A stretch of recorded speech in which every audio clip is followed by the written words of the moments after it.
নৌসিন দেখলো 3:48 বাজে। ওর কাছে যায় সাদাতকে। খুব কাছে। সাদাত, এই সাদাত, নৌসিন বলল। সাদাত উত্তর দিল, কি উঠে গেলেছে? নৌসিন বলল, পিনগুলো খুলতে পারছি না, হেল্প করো তো। শাড়ি পরে ঘুমায় নাকি মানুষ? সাদাত বলল, নিজে খুলো না রে। নৌসিন বলল, যা বলছি তা করো না, বেশি কেন বলো? সাদাত বলল, উফ। পিনগুলো খুলতে থাকে। নৌসিনের শরীর যেন ওকে টানছে, বাট ও কিছু করবে না, কোনোদিনও না, যতক্ষণ না নৌসিন বলবে। সাদাত বলল, যাও ঘুমাও। নৌসিন বলল, সাদাত প্লিজ ব্লাউজের হুকটা আর ফিতাটা প্লিজ প্লিজ, মায়াবী গলায়। সাদাত নৌসিনের এই আবদার রাখতে গিয়ে ভেবাচেকা হয়ে যায়। এমনি এত ফর্সা একটা পিঠ, তার ওপর এই ব্লাউজের গলাটা অনেকটা বড়, আবার হুকটুক আর ফিতার পিঠটা আরও রোমাঞ্চকর হয়ে আছে। সাদাত লোভ সামলাতে পারছে না, তবুও নিজের দাঁতের দাঁত চেপে কন্ট্রোল এনে কাজটা করে। নৌসিন সাদাতের হাতের ছোঁয়া পেয়ে আনন্দে শিউরে ওঠে ভেতরে ভেতরে। নৌসিন গিয়ে শুয়ে পড়ে।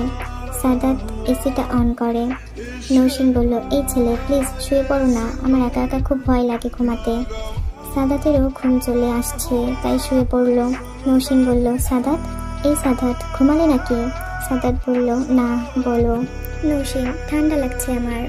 সাদাত উঠে এসিটা অফ করতে রিমোট হাতে নিবে, এমন সময় নৌসিন হ্যাঁচকা টান দিয়ে সাদাতকে ওর বুকের উপর ফেলে দেয়। সাদাত, কি হলো? নৌসিন, বললাম না শীত করছে। সাদাত, তাই তো এসিটা অফ করতে যাচ্ছিলাম। নৌসিন, কেন?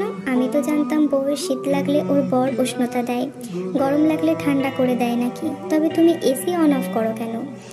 সাদাতের কাছে পরিষ্কার হয় এবার মেয়েটা কি চায়, বাট ও একটু বাজিয়ে দেখবে নৌসিন কি করতে পারে। সাদাত, না তো, আমার জানা ছিল না। আপনি কি করে জানলেন? চোখের ইশারা করে। নৌসিন এবার বুঝে যায় সাদাত ওকে বাজিয়ে দেখছে, তাই সেও বদমাইশি শুরু করে। নৌসিন, সব মেয়েই জানে, আর আমি তো এটাও জানি যে সব পুরুষও জানে, কিন্তু যারা পারে না কাজটা করতে, ওরা জানে কি না বলতে পারবো না। সাদাত, আচ্ছা, মুচকি হেসে, তার মানে আমি পারি না, তাই তো? Nausheen, yes mister Sadat, you have no ability to do cool or hot me, after all your wife's body. Sadat নৌসিনের কথায় রেগে ওঠে, ওর মাথায় রক্ত উঠে যায়। অবশ্য সব ছেলেরই উঠবে কোনো মেয়ে এইভাবে বললে, তা আর সেই মেয়ে যদি নিজের বউ হয় তবে তো দ্বিগুণ।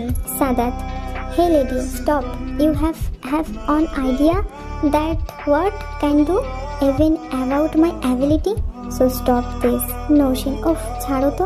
Have you any problem at you are able to do at work? No, you have not, so leave me. মুখ ভেঙে উঠে যাবার চেষ্টা করে। সাদাত একটানে আবার বেডে ফেলে দেয়, ওর হাতটা চেপে ধরে বেডের সাথে। ডোজটা একটু বেশি হয়ে গেল না? সামলাতে পারবে তো? সাদাত বলল। নৌসিন শিউরে উঠে, যতই হোক মেয়ে তো, আর এতক্ষণ তো লজ্জা শরম ত্যাগ দিয়ে অনেক কিছুই করলো, আর পারছে না। নৌসিন হাত ছাড়ানোর চেষ্টা করে। ধ্যাত, ছাড়ো তো। সাদাত নৌসিনের মুখে একটা হাসির রেখা আর লজ্জার ছাপ দেখতে পায়, যা ওকে আরও কাছে নিয়ে যাচ্ছে মেয়েটার। সাদাত, তোমার তো প্রুফ চাই, আর আমি কি করে নিজেকে প্রুফ না করে থাকবো? প্রত্যক্ষ প্রমাণ তোমাকেই রাখতে চাইছি আমি। সাদাত নৌসিনের কাছে যেতে চাইলে নৌসিন ওঠার চেষ্টা করে। সাদাত ওকে আটকে নেয়। নৌসিন আর পারছে না। সাদাতের নিঃশ্বাস ওর মুখে পড়ছে, ওর নিঃশ্বাসও ঘন হয়ে আসছে। সো এই পর্যন্তই ছিল প্রেমঘর পর্ব 3। তো এই পর্বটা একটু বেশি ছোট হয়ে গেছে, যার জন্য আমি এই পর্ব 4ও একসঙ্গে অ্যাড করে দিচ্ছি, সাথেই থাকুন। প্রেমঘর পর্ব 4 লিখেছেন নার্গিস সুলতানা রিপা, আমি কণ্ঠে রূপা। ভাবি আর প্রাপ্তি সাদাতের কাজিন নৌসিনকে বাইরে নিয়ে যায়, আর এদিকে সাদাত ঘুমিয়ে পড়ে।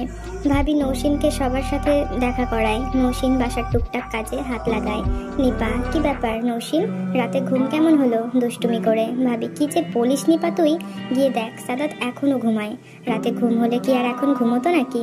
নৌসিন কি বলবে বুঝতে পারছে না। নিপা, দেখতে তো হবে, এমন কেউ সামনে থাকতে কি ঘুম আসার কথা?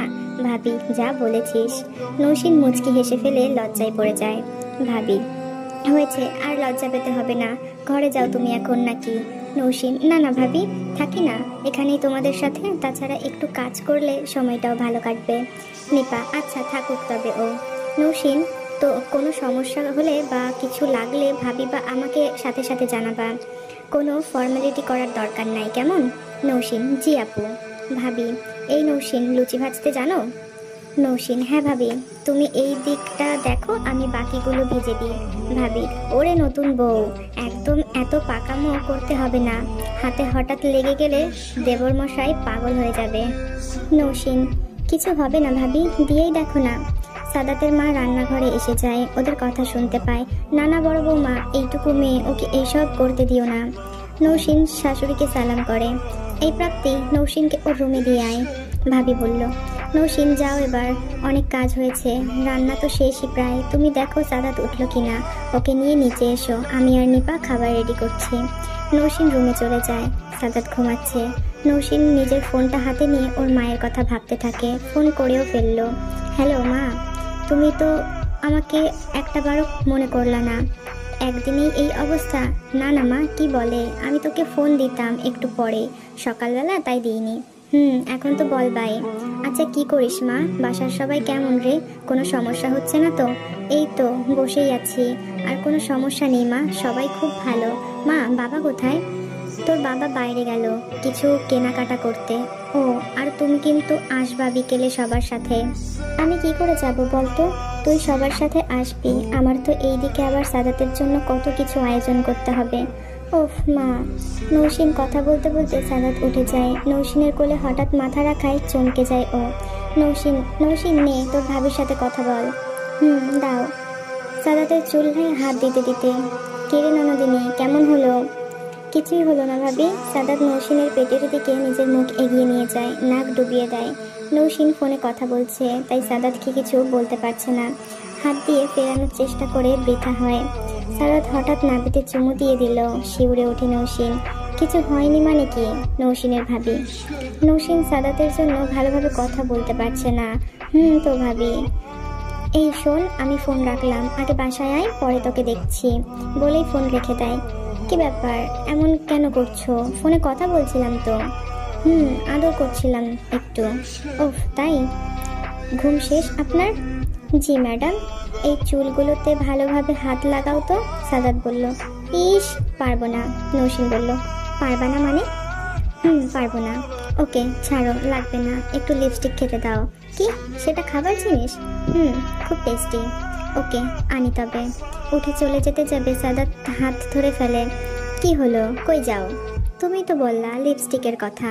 সাদাত বিছানা থেকে উঠে নৌসিনের কাছে যায়। লিপস্টিক তো নৌসিনের ঠোঁটের দিকে মুখ বাড়িয়ে, এই তোমার ঠোঁটে জানেমান, এইখান থেকে যা খাওয়ার খাবো। নৌসিনের ঠোঁটে ঠোঁট রেখে চুমু দিতে শুরু করে। নৌসিন ছাড়িয়ে নেবার চেষ্টা করলে ওর কোমরে হাত দেয়। আস্তে আস্তে এক পর্যায়ে বেডে নিয়ে যায়। ওর ঠোঁটে কিস করতে করতেই ওকে শুইয়ে দিয়ে নিজেও ওর ওপর উঠে গলায় কিস করতে চায়। এবার মেয়েটা কথা বলার সুযোগ পায়।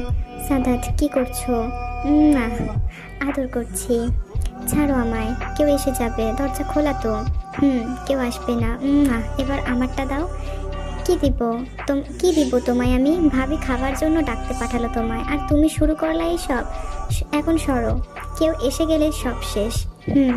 সরে যাব, আগে দাও। কি দিব? আজব তো। উফ, পাপ্পি দিলে একটা।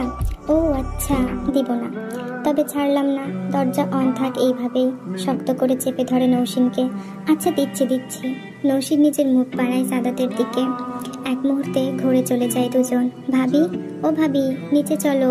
প্রাপ্তি। ওরা খেয়াল করেনি। ভাবি, ভাইয়া ওদের রুমের দিকে আসতে থাকে। সাদাত, ওঠো, কেউ আসছে। সাদাতকে ধাক্কা দিয়ে, কি হলো, ওঠো। সাদাতের হুঁশ আসে, কিন্তু দরজা তো খোলা। প্রাপ্তি ঘরে ঢুকে যায়। সাদাত টাইমলি উঠতে পারেনি, সোজা হয়। ও sorry, I am very sorry, আমি কিছু দেখিনি। নৌসিন সাদাতকে সজোরে ধাক্কা দেয়। সাদাতও প্রাপ্তির গলা পেয়ে এক লাফে উঠে দাঁড়ায়। নক করে আসবি তো, বুঝি? সাদাত বলল। নৌসিন উঠে শাড়ি ঠিক করতে লাগে। কেমন লজ্জায় পড়ে গেল, সেটাই ভাবছে। আরে আমি কি জানি, তুমি ভাবির ওপর অভিমান করে জোরে বলল। আরও কিছু বলতে যাবে প্রাপ্তি, নৌশিন ওর মুখ চেপে ধরে। এই আসতে, কেউ শুনে ফেলবে। প্রাপ্তি ছাড়িয়ে নেয়। ও মা, ভাবি তোমরা করবা আর আমি বলতে পারবো না? প্লিজ প্রাপ্তি সোনা, মান সম্মান চলে যাবে আমার, প্লিজ মাই ডিয়ার। তা তো জানি, তবে বলবো না একটা শর্তে। কি শর্ত বলো? সব মানতে রাজি। সো এই পর্যন্তই ছিল প্রেম ঘোর পর্ব 4। পরবর্তী পর্ব খুব দ্রুতই আসবে, সাথেই থাকুন। সো আজকের মতো টাটা।